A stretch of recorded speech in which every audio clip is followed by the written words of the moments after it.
Hello, তোমরা সবাই কেমন আছো? আমি ভালো আছি।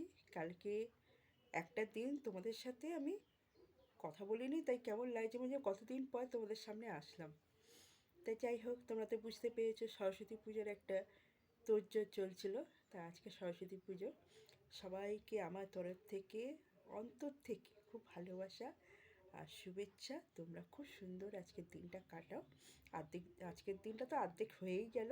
বিকেল এখন 4টে বেজে গেছে, তার মানে অর্ধেকটা দিন কেটেই গেল।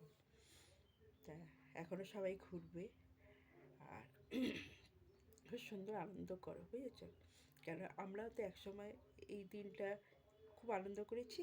তা আজকে তোমরা খুব সুন্দর করে আনন্দ করো। আর কালকে আমি না ঠাকুর কিনেছি। আমার অন্য দিনের তুলনায় ঠাকুরটা এবারে একটু ছোট হয়ে গেছে, তবে ঠাকুরের মুখটা খুব সুন্দর হয়েছে। সেটা তো ওদের সরি, খুব ঠান্ডা লেগে গেছে। তো তোমাদের আমি দেখাবো আমার ঠাকুরের ছবি।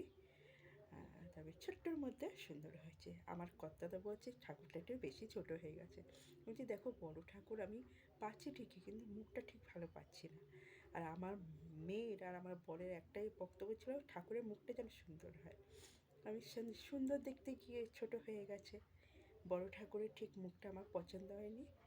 তাই তোমাদের আমি দেখাবো। আমি ঠাকুরের ছবি তুলেছি, ভিডিও করেছি, সব কিছুই তোমাদের আমি দেখাবো। তোমরা অবশ্যই দেখে নিও কেমন কেমন হয়েছে। আর বলো কিন্তু আমার ঠাকুরটা আজকে কেমন, এবারে ঠাকুরটা আমার কেমন হয়েছে, সরস্বতী ঠাকুরটা।